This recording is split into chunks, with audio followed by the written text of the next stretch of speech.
জাতীয় ঐক্যফ্রন্টের অন্য শরিকরা মনে করছে জামায়াত ইসলামীকে বাদ দেওয়ার বিষয়ে ডক্টর কামাল হোসেনের বক্তব্যের পর বিএনপি নিশ্চয়ই বিষয়টি ইতিবাচকভাবে দেখবে।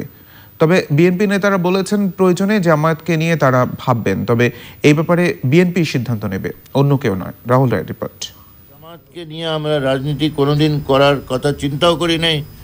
যেটা বলা হয়েছে যে করেছি সেটা আমি সঙ্গে সঙ্গে বলেছি, এটা তো আমাদেরকে বলা হয়নি যে তারা থাকবে এর মধ্যে। ভবিষ্যতে এই ব্যাপারে একদম পরিষ্কার ওকে যে জামায়াতকে নিয়ে আমরা করব না। নির্বাচনে মাত্র 7টি আসন পাওয়া জাতীয় ঐক্যফ্রন্ট নেতারা যখন ফল প্রত্যাখ্যান করে নির্বাচন নিয়ে নানা অভিযোগ করছেন, তখন ফ্রন্টের নেতৃত্ব দেয়া ডক্টর কামাল হোসেনের এমন বক্তব্যের পর প্রশ্ন উঠল, জোটে টানাপোড়েন শুরু হলো কিনা। এই ব্যাপারে আমরা বিএনপির সাথে খোলাখুলি কথা বলছি বা আরও বলবো। তারাও নিশ্চয়ই এগুলো নিয়ে আলাপ আলোচনা করবে যে জামাত নামে কোনো সংগঠন তাদের সাথে থাকবে কিনা। তো আমরা মনে করি গণফোরাম এই ব্যাপারে সুস্পষ্ট ব্যাখ্যা দিয়েছে, আর নতুন করে ব্যাখ্যা দেওয়ার কিছু নাই।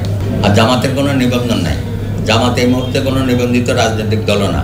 সরকার কেন এই জামাতকে নিষিদ্ধ করে না জামাতের নামে বা জামাতের রাজনীতি, সেটা তো আমরা বুঝতে পারিনি। বিএনপির স্থায়ী কমিটির সদস্য ও 20 দলীয় জোটের সমন্বয়ক নজরুল ইসলাম খান অবশ্য বলছেন, প্রয়োজন হলেই জামায়াত প্রশ্নে ভাববে বিএনপি। জানতেন না এটা তো মানা মুশকিল আর কি, কারণ জামাত আমাদের 20 দলে আছে, এটা তো জানেন উনি। যদি উনি মনে করেন যে না থাকা যাবে না, থাকবেন না।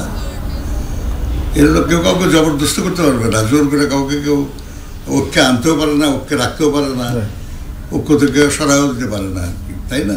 আমাদের কাছে এটাকে নতুন প্রশ্ন হিসেবে আসে নাই। যদি কখনো সেরকম হয়, এই সিদ্ধান্ত বিএনপি নেবে, এই সিদ্ধান্ত তো গণফোরাম কিংবা অন্য কোনো দল নেবে না। তবে ঐক্যফ্রন্ট নেতারা জানিয়েছেন, তাদের আন্দোলনের স্বার্থে যে কোনো সিদ্ধান্ত ঐক্যবদ্ধভাবেই নেওয়া হবে। রাহুল রায়, চ্যানেল আই, ঢাকা।